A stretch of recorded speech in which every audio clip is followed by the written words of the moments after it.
Hey guys, this will be video 5 for the how to design build a 58 Explorer replica and paint it sapphire blue and then install shark fin mother of pearl inlays. And I got the mother of pearl in at the end of last week or either Saturday, and it's really beautiful. I'm really happy with that. I'll open it up here in a little while and we'll talk about that, as well as I'll do a comparative possibly on installing a pearl like that in relation to installing like a trapezoid, which is actually a fairly difficult pearl to install because I do it all by hand. And I got to tell you, I really don't know how to approach this video, so I may go into a real deep dive theoretical explanation, and then I may just keep it on the surface because this is going to be a fairly difficult job to pull off, primarily just because it's going in maple. And there's absolutely no room for error whatsoever, because if you look at all of the old Jackson guitars, I don't know if I've ever seen one in a light colored fretboard. They always go in a dark colored fretboard, or at a minimum a rosewood. And the cool thing about going in a dark fretboard or a rosewood fretboard is if you have a little bit of a hiccup, you can always fill in the imperfections with putty, like a colored putty, rosewood putty, or a black. Or when you're actually installing in an ebony fretboard, you can mix up your epoxy, and then you can even tint it with a black. And then so that when if your mother of pearl is perfectly in line once it goes in, if the pocket that is machined that receives it is real precise, you can trust just allowing the epoxy to squeeze out around it a little bit if it does, and then once you do all the sanding, it looks like you cut it with a laser. But we don't have that liberty working with maple, because the maple is going to show everything. And I remember when I first received the email from this client mentioning that he wanted a shark fin mother of pearl, and it was the very first email that he sent me that he wanted to go with the shark fin inlay. So I knew if I wanted to do the job, I knew that, oh wow, this is going to be probably the most challenging mother of pearl job I've ever done. But I kept that to myself because I could tell that that's what he really wanted. So I thought, what the hell, let's dive in and give it a shot. And I've thought through this quite a bit over the last few weeks as to how to approach it. And the approach that I'm going to take today and over the next few days doing all this work is no different than what I came up with in the first a few hours of the theoretical design approach and all that jazz. So, and how is that? I'll talk about it in a little while, but for the most part, it's all going to be done by hand. But just know that most of those Jackson guitars, the mother of pearl went in a dark fretboard, and when you got into this real fine hairline pocket that was designed to receive the thickness of this mother of pearl, I guarantee you 90% of the area down here around that mother of pearl was filled in with a black epoxy. Okay, or either like a brown putty or something like that of some sort. Nothing wrong with that. We all do it. Anyway, let's talk about how. All right, let me talk about how I would approach any pearl job or mother of pearl job. If you're doing dots, it's about as easy as it gets because you're just working off a center line and you're drilling a hole right in the center. You're setting up your drill press to stop at a certain depth, and then you're just making certain that you don't allow if this is a drill bit, you just make certain that you have some sort of jig that keeps you on center. You have the center line of the fretboard, and then you have the actual center line between each bay or in between each fret. And then all you're doing as it gets tighter and tighter and tighter, then you're just making certain that once you drill that hole, that your drill bit doesn't travel. It's not, you can't allow that to travel, especially in the maple. It's going to show really bad. And then you just drill a hole, and then you fit the pearl in. And this guitar, it's funny. I'm going to talk about this just for a second because I may have covered this in video 3 when I was getting ready to do this mother of pearl. I do have a 59 Les Paul replica that I'm building, but I don't have the fretboard machine for that. And if the fretboard was machined for that guitar, I would go ahead and do this mother of pearl in that one just to get my chops up before I do this pearl job right here. But I've done so much mother of pearl, it takes me about 3 to 4 hours to kind of fall back in the saddle of getting comfortable of working with the X-Acto knife or a really small router bit and stuff like that. That's not something that you just dive right back into, especially in a maple fretboard, as I just talked about, because we got to come out of the gate and make no mistakes with that job. So I did a little bit of this stuff right here just to get comfortable working on my drill press again, my fence and the jig and all that jazz that I use to do this type of pearl work. And then after it's all said and done, you look down the center and you ask yourself, is it centered? Is it attractive? And with dot inlays, you could just about do them by eye. They're so forgiving. But when it comes to something like this, if I ever sound like I'm complaining in this video, I'm not. I'm just talking about how advanced of a job this is to pull off. Because yes, you are working from you're always working from a center line. And in case I forget, if you had already machined your fretboard, then you are going to have to attach that fretboard to some sort of jig that is perfectly rectangular so that you can assure that you get it on center, because you have got to have some way. I wouldn't use this, but you have got to have some means by which you're able to come in here and hang on this a jig and assure yourself that you're keeping nice and perpendicular to either the outside line or the center line. And all the more reason why I mentioned when I bought this fretboard from this professional guitar builder and luthier supply shop out of New York, I knew that everything about this was going to be precision machined, so that if I wanted to, I could just use the actual board itself as the jig that I'm working from. I'm not going to be doing that much handwork with this one, but if you're working from the rectangular board, you're going to start out from a center line. If you're working from a pre-tapered board that I'll cover this briefly. Okay, if you're working from a pre-tapered board, it still has a center line, just like this score down the back of that. So the center line is not going to change. But where you're going to run into an extremely complex job is if you order your fretboard not only tapered, which is, I don't think you can get them pre-tapered and pre-radiused. Like, see, this fretboard right here is perfectly flat. That fretboard on that guitar right there is already radiused, but I had installed the mother of pearl in it when it was flat, or what I call S4S.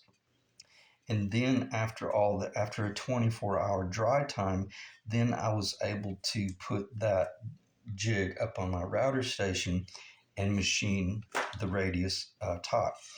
If you, I don't think I would even be able to pull off doing this type of mother of pearl inlay on a radius fretboard. If I were to do it, I'd be doing it for myself, because it literally would take probably 3 to 4 hours just to do each one. And then it would end up being a 4 to 5 day process, and no one's going to be able to justify paying for that. But I gave this guy a really smoking deal on building the fretboard, primarily because I kind of wanted to do it.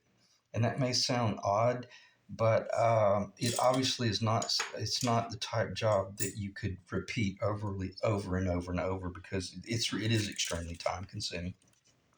But if you're doing this for yourself in your basement shop, time's not really a factor, and you just want to figure out how to come out of the gate.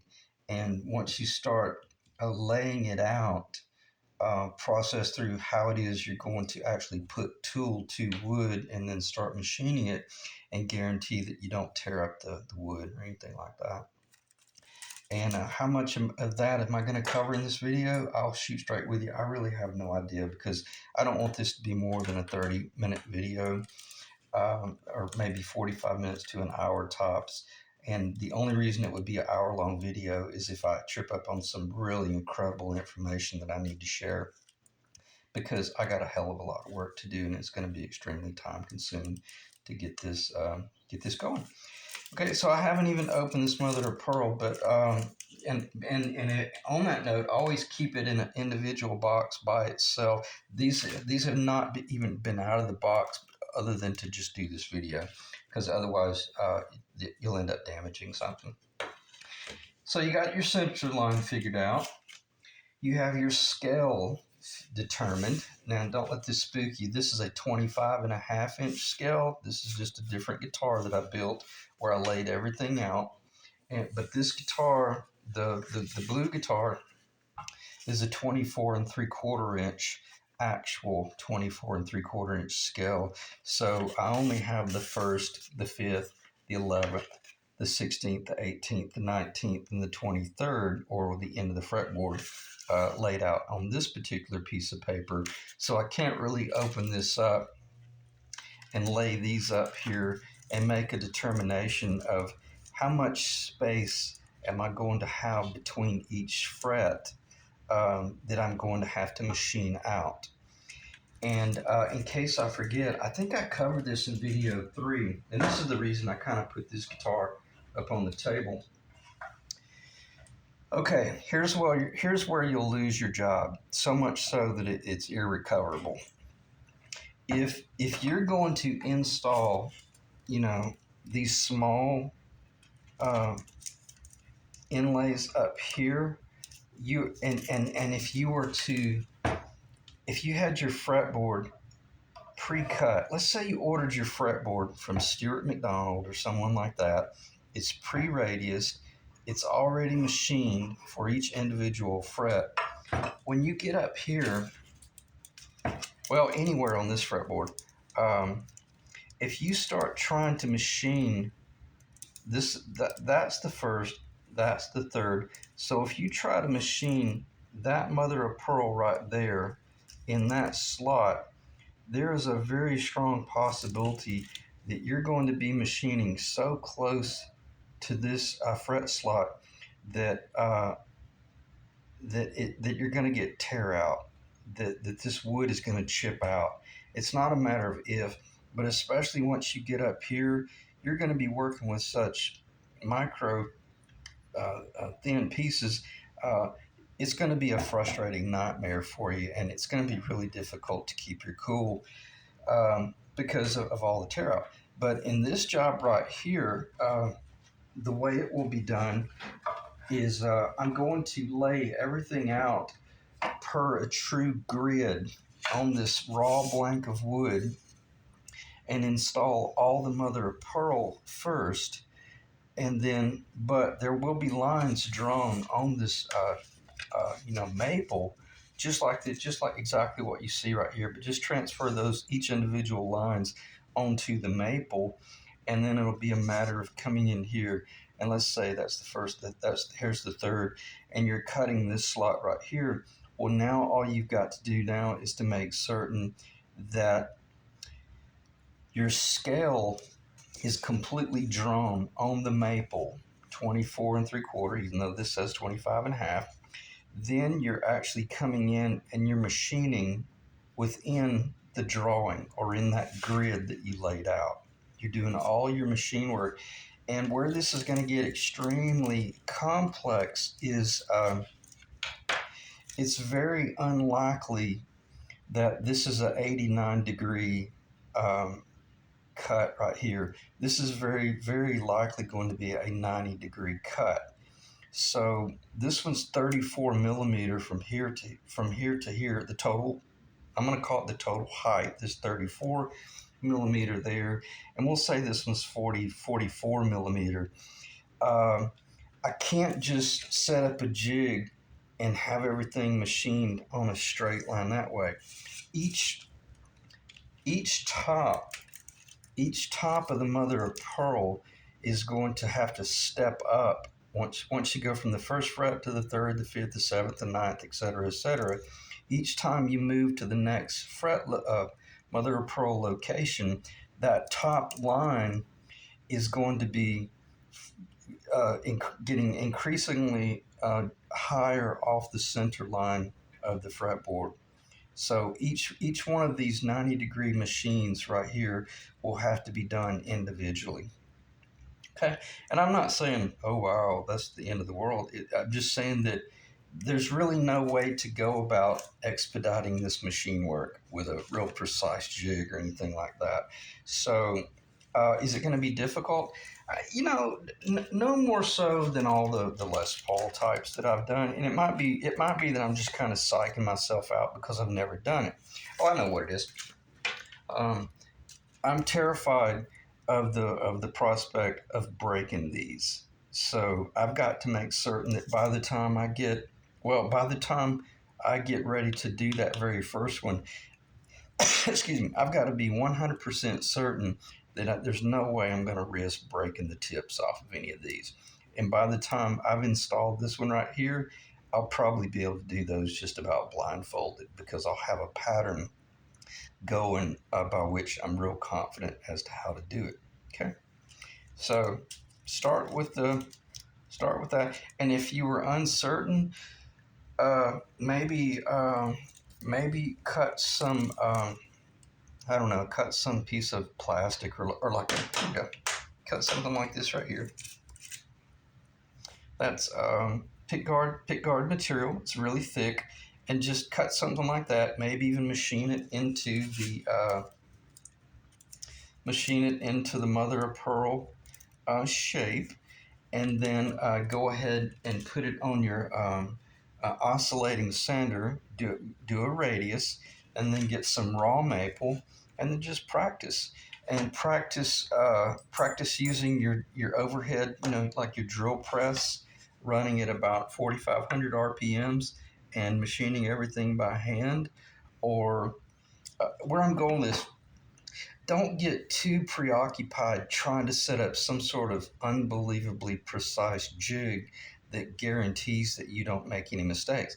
It'll take you days to design that thing, and then odds are it'll be so clunky and so big you won't even be able to see the damn job you're doing. A lot of times when I'm doing stuff like this, it's so much easier for me to just do everything by hand and almost freehand.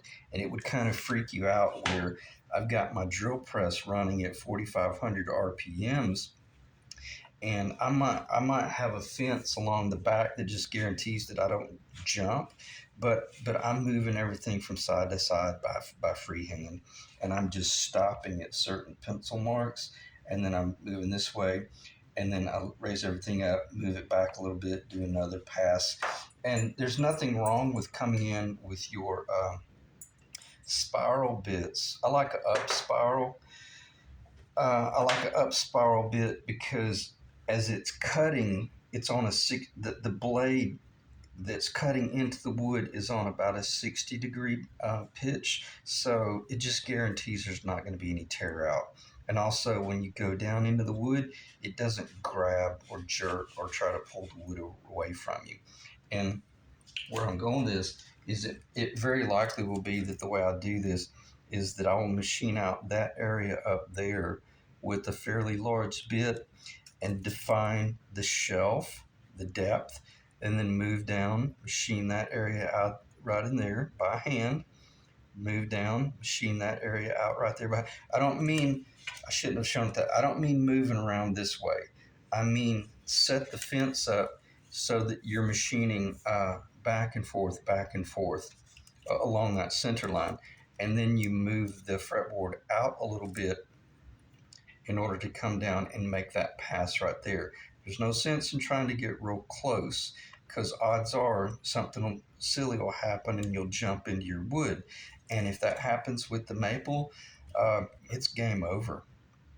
I mean, it's game over. You'll be doing some major trickery to pull that off to conceal that, and odds are it probably isn't going to happen. Not with a clear maple. If this was heavily figured and had a lot of crazy, you know what, figure going on, you can hide a multitude of sins and stuff like that. But when you're working with clear maple, it's got to be incredibly precise. Okay. So I kind of went off the cuff there and covered the whole video, at once. But I just want you to realize that yes, you're working from a center line, but then you're working with each individual um, piece of pearl and according to what's in front of you. And if I'm working from this piece of pearl, I'm going to ask myself, okay, what are the constants? And the constants are, well, the fact that I have a 90-degree corner on each one of them. Unfortunately, that 90-degree corner is not on just a straight line. That's okay. We'll work around that because we're not machining them all at once anyway. So, and then the next constant would be, well, it's not even a constant. When I talk about constants, I'm talking about 90 degree, 90 degree, 90, 90, 90, 90, 90. Even though this is small, that's still 90 degrees right there. The radius of this pearl here is different. Each radius is obvious. It's obvious that each radius is different. So you could not create some sort of jig, even if you had it water jet cut, from a shop, and then have a bearing of some sort that just rides along that piece. Each one's going to be different, and that's what I meant by there's no sense in trying to set up a jig that machines this because they're all different. So the arc is going to be different for each one. That's a given. That's a very tight radius. That's a very flat radius. Which one's going to be easiest to do? Believe it or not, these are probably going to be much easier to do up here, just as far as doing the cut, the machine work, the pocket, into the fretboard. But nonetheless, I'm still going to start with the bigger one, and every bit of this radius will just be cut by hand. And I most likely will be laying the mother of pearl up on the fretboard. Well, not there yet. I haven't decided. Well, I know I will, at least to score around it to determine where my machine work needs to be. And be real careful with mechanical pencils, because you might think, oh, I'll just take a mechanical pencil and draw around it. You're working with such small parameters that even the thickness of the pencil lead will throw you off a half a millimeter here, a half a millimeter there, a half a millimeter there. And the next thing you know, you've machined a pocket that is in its entirety, the mother of pearl could fall down into the bottom of the pocket and you would end up having a millimeter and a half gap. So every bit of this has got to be, just real precise as far as your cut work. Again, if it was going in an ebony fretboard, yeah, man, I could just machine that thing out and it could be a sloppy fit. Not slop. When I say sloppy, I'm talking about it could move around a little bit within that pocket and it would be fine because the tinted epoxy would cover those sins as long as you didn't screw up and get your mother of pearl cocked, because once that fret goes in, it's not going to lie. It's going to tell you whether that mother of pearl is actually in line. Everything I'm talking about here is a given. It's obvious. And there's a part of me, it's like, well, if anything, it's probably going, the fact that it is so complex, these constants are probably going to work to my advantage to help me visually make certain that everything stays in line. And what would be the most important visual element of this entire uh, inlay job? The fact that the frets and that line right there on each mother of pearl, that they are perfectly parallel. Okay, now they'll be perfectly perpendicular with the center line of the fretboard, but from a visual standpoint, anytime you look at that job, if the frets were cocked, if the mother of pearl was not parallel with each fret, um, even the untrained eye would pick up on that. Okay, check the time. 25 minutes. All right, so we're working off a center line. We're working off a 90-degree cut that we are going to be able to freehand machine with a spiral bit in order to define the platform. But if we were rusty and we were scared, if you've never done this before, don't dare try to use a bit that big to do that work. You need to be working with an 1/8" bit. Even though it's not spiral cut, it's so small, it's not going to jerk and grab. But once you define that depth and you do some slot work in there, very quickly you're going to know exactly where that bit needs to be in relation to the fretboard in order to define that bottom, the bottom of that shelf. Because the last thing you want to be doing, and I mean the very last thing you want to be doing, is have a mother of pearl this complex not laying on a perfectly true a flat. The bottom of each one of these pockets has got to be so precise that if you screw it up, you need to be in there machining that bottom off perfectly flat. Because what's going to happen with this job is okay, let's just keep this real simple. If we were not going to be doing a radius, it would be so easy to do this job because you would not be worrying about the thickness of the outside of each mother of pearl. But because we have a radius fretboard, um, if the pearl is a little bit high over here, then by the time you do your radius, you'll machine off every bit of the pearl, and there won't be anything there. It'll just be screwed up. Okay, so just keep that in the back of your mind that once this mother of pearl is epoxied into your S4S surface, it has got to be completely perfect. And I'm talking about the plane, because once you cut that radius, these are so wide that you'll lose a lot of it. And as Robert Benedetto was talking about and doing pearl work, he says what will happen. Um, Everything will look great, but then once you do your radius work, it'll get so paper thin that you'll see through the mother of pearl, and you'll see the wood behind it, and it'll lose all of its glam, and all its beauty. And it'll happen because the mother of pearl is transparent once you get to a certain thickness. This mother of pearl is 1.55 millimeter thick, and the trapezoid here, this is 1.3 millimeter. So always go, now if you were in your dots are also 1.3 to 1.5 or something like that. But if you had some really thin mother of pearl and you're thinking that you're going to get away with cutting it a little bit thin on the edge, you're probably going to lose it. So always work with something that was machined to be used for building a guitar, because they've already engineered through those things. But if you've got a box full or a bag full of mother of pearl, just make certain that you're verifying the thickness of everything. Okay. All right, so what else should we talk about? It's pretty obvious that we're working off a center line.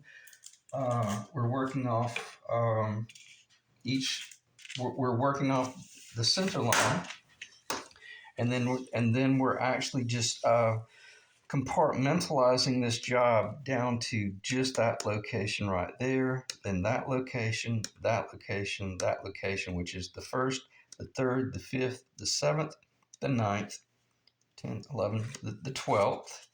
Then you skip the 13th, you go up to the 15th, let's see, 12, 13, 14, the 15th, then to the 17th, then to the 19th.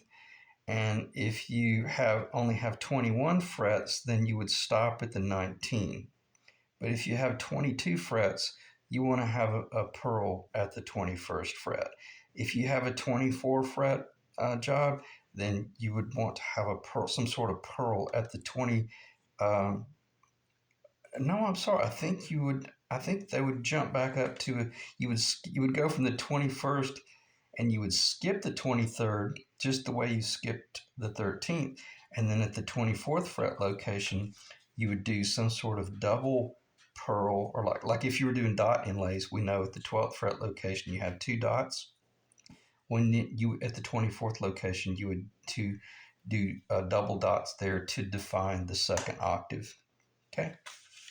But we won't be doing that with this job. But the Jackson inlay, or the Jackson profile, they do have one at the first fret location. And I believe the reason I'm covering this is because in one of the past videos, I mentioned something about 3, 5, 7, 9, 12, blah, blah, blah. And if anyone was really paying attention, they might think, well, wait a minute. Oh, is he going to put one at the first fret? Because that's kind of what I wanted if it's the client. So for the client, I'm saying that yes, there will be one at the first fret, the third, the fifth, the seventh, the ninth, the 12th, the 15th, the 17th, the 19th, and the 21st. I know what it was. I forgot to clarify in one of the past videos that there will be one at the 21st. I think that's what I said wrong. I stopped at the 19th or something like that. Okay, so it's going to be a lot of purl in this fretboard. It's going to be really beautiful. All right, so what else could I talk about that would be of value? You're going to have to, well, the most important thing, which you've already done by now, is you've defined the scale, and we've defined the scale at 24 3/4. And the way we did that is just go on a fret scale calculator called tundraman.com, or you could go to Stuart McDonald, and they have a fret scale calculator. And then with that fret scale calculator, you start out by letting just enter in a certain parameters, and immediately it'll calculate everything for you. And what you're going to want to put in first is it's a 24 3/4 inch scale, or 24.75, or it could be a 25-inch scale, a 25.5-inch scale, or it could be a custom scale. Be careful with ordering a fretboard from a company that claims it's a 24 3/4. Sometimes the 24 3/4 inch scale is actually 24.562, and it'll get you in a world of trouble if you don't know what you're doing or you're not aware of that. So this is an authentic 24.75 inch scale, and even though I'm talking imperial here, I never do any scale work in imperial. I'm always laying everything out in metric, and I did this a long time ago just for quick reference. Here's your 24.5 the scale comparatives: 24.562, 24.75, 25, 25.5, and a 34-inch fender bass. And I know that from the nut to the 16th fret location is 378.932 millimeter. Every bit of this is metric. From the nut to the bridge, which is the actual full-length scale, is 628.65 millimeter. What does that equate to? That is an actual 24.75 inch scale. And then I have the nut to the 18th fret location at 406.15, because this little guitar right here, even though it's based on, it looks like a 58 hollow body Flying V, I'm actually mounted at the body of the 18th fret. I took it in the body a little bit deeper. So that's a custom guitar, obviously. But as long as you design your plan, or was it plan your work and work your plan, you'll be fine. But then you're going to want to know certain things like nut to the 23rd. There it is, nut to the 25th. I don't need that. Then jump from the 16th to the bridge. That'll help you. 249.7. That'll help you later on when you're verifying the location of at the top corner of that paper. That location right there. If you were to measure from the 16th fret of this job in my hand to the bridge, that should be 249.718 millimeter. If it's not, you need to find out why and what you need to do to overcome that issue. Either move the bridge a little bit, because you're sure as hell not going to be moving the fretboard. Well, that would really be your only option, is moving the bridge either into the closer to the fretboard or farther away from the fretboard. Okay. Again, all that engineering was done on the front end, or should have been done on the front end. So always have a quick reference here for you, but just go on tundraman.com, and once you type in, or once you enter your scale and then how many frets you're going to be going with, just press enter and it'll calculate every one of those dimensions, and then it'll tell you the distance from the nut to the bridge, the nut to the first, the nut to the 5th, the 7th, the 11th, the 10th, the 1st, the 3rd, the 2nd, blah, blah, blah, blah. And then you can do all your other calculations from there. Okay. So once you have the scale, which is the first thing, then you define the center line, and then you go ahead and there's nothing wrong with, well, I would be careful about getting overly confident and scoring. Yeah, hear me out for a second. Let's say you lay this out with perfect intent. Your intent was perfect. Everything's completely precise. And then you found every one of the fret slot locations, like this right here, every one of these locations, and you got real overzealous and you went ahead and you scored every one of them real well defined with a knife. But then you started, let's say, then you screwed up. Something happened and your bit, you got nervous and your bit hit, and you did a little half moon indentation on your board. Well, odds are either you're going to have to do a little repair and just let your client know, hey, I hope it doesn't bother you that there's a dime size repair right there. You know what they're going to tell you? I know exactly what they're going to tell you. You're going to need to build me another fretboard. So if you screw something up, see if there's some way that you can now erase everything that you did and conceal that screw up under one of these slots. Okay, does that make sense? So you will be starting your job over, but you might have to start the job over and move everything over a quarter of an inch or 6 millimeters, something like that. That's a lot better than trying to spend all day making a goofy repair. Okay. Now, I'm not being dramatic. It's just I've done goofy stuff like that before, like working on my own jobs. And I just know if I'm doing a job for a client, I think through, okay, what are the operations? There's nothing that will guarantee that even if I screwed up, that I'm not going to lose my job. It might slow me down. It'll piss me off. But nonetheless, I'll be able to get back in the saddle. So lay everything out. Start with all of the easy areas first. Make certain that you have a really good fence back there on your drill press or whatever overhead system you're using that guarantees that your material doesn't jump forward and back.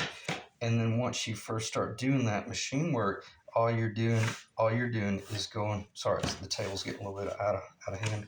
All you're doing is moving left to right. All you're doing is moving left to right. That's an old woodworker's trick the guy showed me when I was a kid. Lick your fingers, and then you can get a good grip on something. You never wear gloves working around machinery, because you'll get caught in the machine, and it'll be a horrific situation. Okay, so a little bit of general information there, but just make certain that you leave yourself enough room after you have defined that center line to then define your layout and your scale, and then start processing through how you want to do the approach. Oh, I know what I was going to say. This fretboard that you're looking at right here, that is the nut location, meaning the actual nut itself will rest to the right side of that cut. That is the center of the actual 5th fret. That is the center of the 12th. It doesn't matter. And this is the 23rd fret slot location, or the end of the fretboard for a 22 fret guitar, like this, just like this right here. In other words, that would have been the 23rd fret location. But you do not want to take your fretboard and go ahead and cut the nut location and the end of the fretboard location, because you have no mass material left over to either use to put a screw through it and fasten it to a board to help keep you on the center, or put a screw up here, or you don't have anything to practice on. Because what I do when I first start getting back in the saddle, when I'm doing my machine work, I'll come up here, and I don't have enough room down here, but I'll come up here, and I'll go ahead, and if I'm doing dot inlays, I'll go ahead and drill one to make certain that my jig is set up perfectly, and that my drill bit is actually going to be hitting the center perfectly and stuff like that. And it's much easier to screw up here and then get your jig, precise, than it is to attempt to do it on your first one, only to realize that you're off of, a little bit. And in this case right here, not necessarily, I don't know if I've got it on the, yeah, I do have it on the table.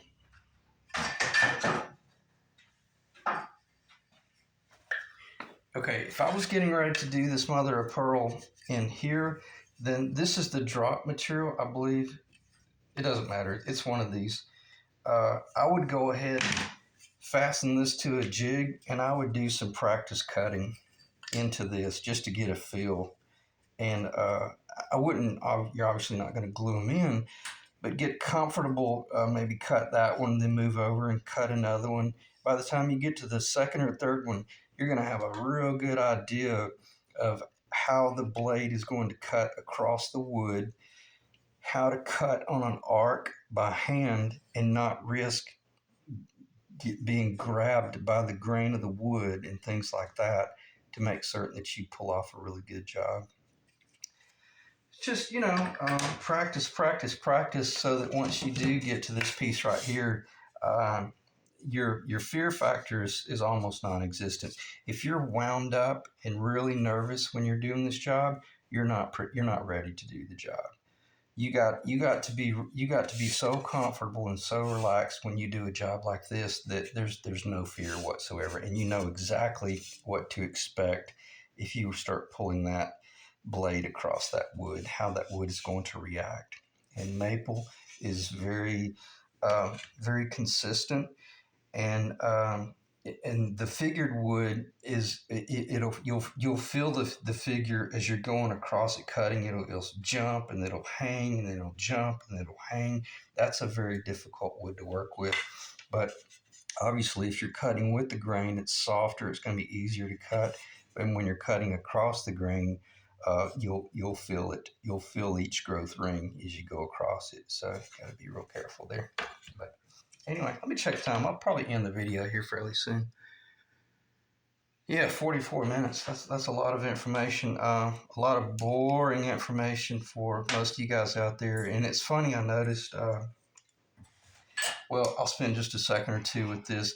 I think because of the nature of the videos that I do, I'm almost certain that I'm pretty much blacklisted on this platform, and I don't get any promotion whatsoever. Now, I don't monetize my videos anyway, and the only reason I did my channel was for the 2 or 3 people out there that really give a you-know-what about doing this type of stuff, and they want to hear somebody talk about the war stories.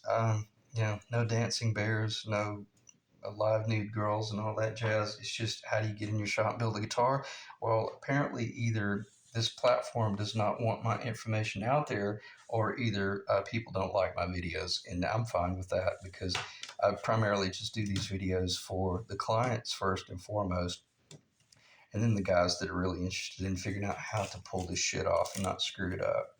And that could be a terrifying proposition if you've never done it. And if you've never done it, I'll shoot straight with you. Odds are it's probably not going to work out.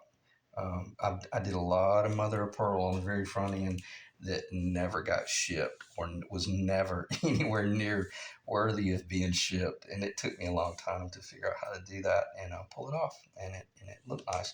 But it was really strange the last video I did. I know that was some really boring information, mixing a color, but 34 views. That was kind of strange, almost creepy. But for the 34 guys that are out there that actually watch this video, my hat's off to you. I appreciate you dropping by. And if you have any questions or comments, let me know. I'll be happy to do what I can to help out. I'm looking at the table, and I'm just trying to think of what should I cover here at the end. One way to handle your mother of pearl is use tape, fold it over, put a little tail on it. Okay. Let's say that's your mother of pearl. Do not work with this in an area where it could drop and hit the floor. You'll lose it. But keep your tape on your mother of pearl like that. And as you're doing your machine work depth, like if you're verifying your depth, then you can use this tape to put it down in the slot that you've machined. And if it gets stuck, well, it's a little bit easier to lift it out. And it might be that you have to put tape on both sides so that you can lift it straight out. I usually do that when I'm working with dot inlays and stuff like that.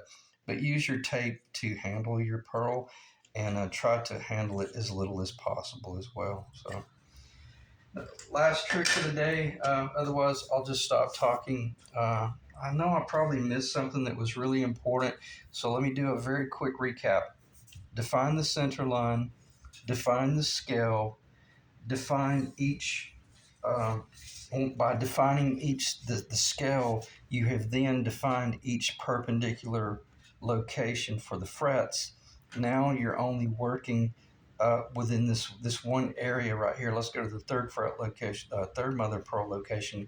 Now all you need to be focused on is what is the center. How do I find the center of that location right there? Well, it's pretty damn simple. All you got to do is, if that's 44 millimeter from center to center, then you're looking at 22 millimeter. If it's 38 millimeter, it's half of 38. If it's 27 millimeter, it's half of 27, from side to side. All you're doing then is just adjusting everything on this plane. And obviously, you're working off a center line and you're making pencil marks on the mother of pearl here. Again, like if that's 40, then you're just simply finding 20. Or if this is 44, then you're just finding 22. If it's 60, then you're just finding 30. And then you're making certain that that is falling in the correct location. Okay? Again, be careful tracing around it with a pencil, because the thickness of that pencil lead will throw you off. Otherwise, keep a really sharp knife and practice, and you should be able to pull it off. I'd recommend doing dot inlays first, but if you want to just dive right in, the trapezoid inlay is a real good means by which to practice. Okay. All right, I appreciate you guys dropping by. I hate that it was such a long video, but I think I was able to cover a lot of ground that would be pretty important to someone who's really serious about pulling something like this off. The guitar's hanging in the dry booth. It's a deep dark purple right now. It's getting darker blue, but it's really turning out well.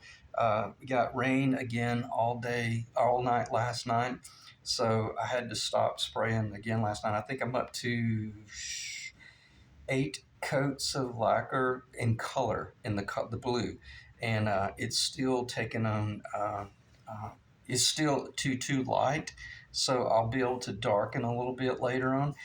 I'll hit that briefly. When you're doing a dark color, always start out in a lighter shade and work your way to a darker shade. Don't start with too dark of a shade and then panic and realize, oh, I got to figure out how to lighten it up. It's going to be hard to pull off. And I'll hit this briefly. I forgot to clarify in the last video that I did prime the guitar white again before I started shooting the blue, which I already covered that. I pinned that statement in the last video. That only got 34 views, so apparently nobody really cared anyway. So anyway, it went back white. It was an all-white guitar, lacquered, white lacquer, sanded down real smooth with a 400 grit sandpaper. Then I started shooting the blue, and I've still got the blue. I've still got the exact same formula that I'm working with, but after it's all said and done, I'm probably going to be adding a couple of teaspoons of the black in order to get it richer. But it's easier to go darker as you end the job than it is to go lighter. Okay? So we'll leave that, and I'll see you guys in the next video. Thanks.